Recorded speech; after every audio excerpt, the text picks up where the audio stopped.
यह कहानी 30 मई 2016 से शुरू होती है, जब कर्नाटक के हुबली इलाके में एक खेत में एक शव की खोज की गई थी।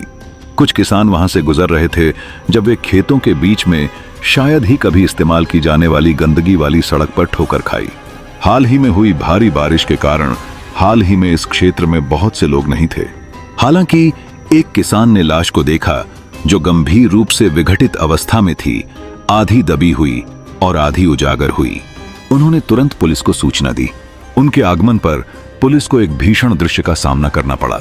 लाश भयानक स्थिति में थी और कपड़े लगभग बिखर गए थे। अजीब तरह से एक सोने की चेन ने शरीर की गर्दन को सजाया, जिस पर ए अक्षरों के साथ एक लॉकेट था। दुर्भाग्य से पीड़ित की पहचान करने के लिए कोई अन्य सबूत नहीं था, क्योंकि पास में कोई फोन नहीं मिला था। पुलिस ने शव को कब्जे में लेकर जांच के लिए मोर्चरी भेज दिया। जैसे जैसे दिन हफ्तों में बदलते गए, जांच में कोई सुराग नहीं मिला।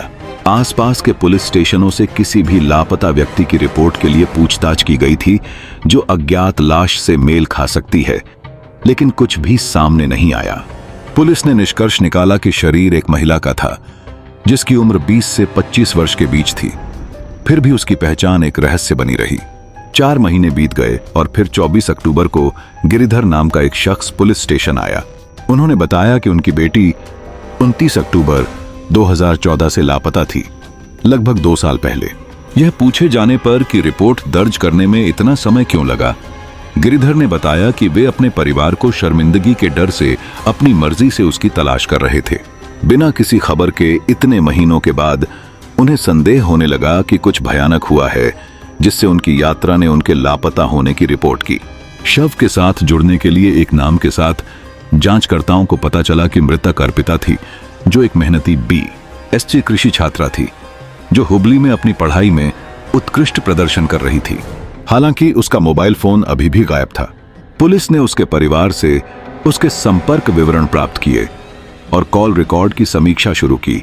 कॉलेज के दोस्तों, रिश्तेदारों, पड़ोसियों और परिचितों के साथ साक्षात्कार आयोजित किए, लेकिन कुछ भी नहीं आया। कठिनाइयों को बढ़ाते हुए एक हाई प्रोफाइल हत्या का मामला। हम्पी में कन्नड़ विश्वविद्यालय के कुलपति MIM कलबुर्गी की हत्या 2015 में हुई, जिसने अर्पिता के मामले से पुलिस का ध्यान और संसाधनों को हटा दिया। जैसे ही कलबुर्गी की जांच सामने आई, अर्पिता का मामला अधर में लटक गया, कागजी कार्रवाई में गहरे दब गया। आखिरकार कलबुर्गी का मामला सुलझने के बाद जासूस अर्पिता की जांच में जुट गए, लेकिन आशाजनक सुराग मायावी रहे। कॉल डिटेल रिकॉर्ड की जांच करते समय जांचकर्ताओं ने एक हैरान करने वाला पैटर्न देखा। उसके लापता होने तक लगातार संचार के इतिहास के बावजूद एक करीबी दोस्त अरुण से कोई कॉल नहीं आया था। यह बेहद असामान्य था, खासकर इसलिए कि अर्पिता ने लापता होने से पहले 2 दिनों में अरुण को कई बार फोन और मैसेज करने का प्रयास किया था, लेकिन उसने कोई जवाब नहीं दिया था। जैसा कि पुलिस ने अरुण से पूछताछ जारी रखी, जो बेंगलोर में PhD कर रहा था और अपने स्नातक अध्ययन के दौरान अर्पिता के साथ दोस्त था, उन्होंने उसकी लगातार लेकिन अडिग प्रतिक्रियाओं पर ध्यान दिया। उन्होंने कहा कि वे रोमांटिक भागीदारी के बिना केवल दोस्त थे और अर्पिता के शरीर की खोज के आसपास के समय के लिए एक बहाना प्रदान किया। जांच बिना किसी ठोस सबूत के जारी रही, जब तक कि कर्मियों में बदलाव ने जांच को पुनर्जीवित नहीं किया, जिससे अर्पिता के लापता होने से पहले महत्वपूर्ण 2 दिवसीय अवधि के दौरान अरुण के व्यवहार की बारीकी से जांच हुई। उस समय सीमा के दौरान संचार की उनकी कमी ने संदेह को बढ़ाया। एक रणनीतिक निर्णय में पुलिस ने बिना किसी पूर्व सूचना के अरुण के आवास की तलाशी लेने का फैसला किया। तलाशी में एक डायरी के अलावा कुछ भी स्पष्ट नहीं मिला, जिसने उनकी रुचि को पकड़ा। इसे पढ़ने पर जांचकर्ताओं ने जर्नल प्रविष्टियों की खोज की, जिसमें अरुण की रणनीतियों का विवरण दिया गया था और पता लगाने से बचने के लिए उसने कैसे व्यवस्थित रूप से जांच को नेविगेट करने की योजना बनाई थी। डायरी से यह स्पष्ट हो गया कि अरुण ने अपने अपराध का दस्तावेजीकरण किया था और अर्पिता की हत्या की कहानी को रेखांकित किया था। उन्होंने बताया कि कैसे वे हाई स्कूल में दोस्त थे, बाद में एक रोमांटिक रिश्ता विकसित कर रहे थे, लेकिन जैसा कि अर्पिता ने अकादमिक रूप से संघर्ष किया, अरुण ने खुद को दूर करना शुरू कर दिया। अंततः घटनाओं के एक दुखद मोड़ की ओर अग्रसर हुआ। जिस दिन अर्पिता लापता हुई थी, अरुण ने उसे मिलने के लिए आमंत्रित किया था। अपने स्वयं के फोन कॉल का पता लगाने से बचने के लिए एक पेफोन का उपयोग कर रहा था।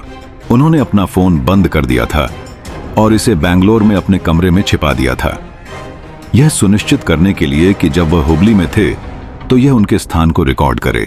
उनकी मुठभेड़ के बाद एक सुनसान इलाके की यात्रा के दौरान अरुण ने अर्पिता का अपने दुपट्टे से गला घोंट दिया और उसके शरीर को जल्दबाजी में पास के खेत की गीली मिट्टी में दफना दिया, इस विश्वास के साथ कि वह पकड़ा नहीं जाएगा।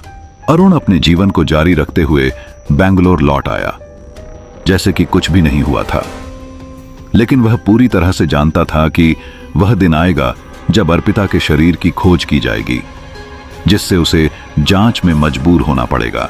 उसने जानबूझकर 2 दिनों तक उसके साथ संवाद नहीं करने का फैसला किया, यह अनुमान लगाते हुए कि पुलिस को उसकी मृत्यु से ठीक पहले उससे संपर्क करने वाले किसी भी व्यक्ति पर संदेह होगा।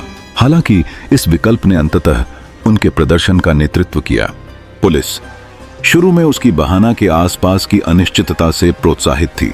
उसकी सावधानीपूर्वक डायरी प्रविष्टियों को पढ़ने के बाद संदिग्ध हो गई, जिससे उसकी गिरफ्तारी हुई। अंत में अरुण को अर्पिता की हत्या के लिए कानूनी आरोपों का सामना करना पड़ा, जबकि उसका मामला इस बात का एक द्रुतशीतन उदाहरण बन गया कि खराब फैसलों के वजन के नीचे आपराधिक इरादे कैसे उजागर हो सकते हैं। उन्होंने भय और हताशा से प्रेरित एक हिंसक कृत्य के कारण एक आशाजनक शैक्षणिक भविष्य में अपना मौका खो दिया। यह मामला इस बात पर प्रकाश डालता है कि यहां तक कि सबसे सावधानी से तैयार की गई योजनाओं को एक चूक से विफल किया जा सकता है। यह अभी के लिए कहानी का समापन करता है। प्यार, विश्वासघात और न्याय की खोज के चक्र में एक जटिल और दुखद दृश्य प्रदान करता है। दोस्तों, ये इंग्लिश 07 क्राइम का एक और दिल दहला देने वाला अध्याय था।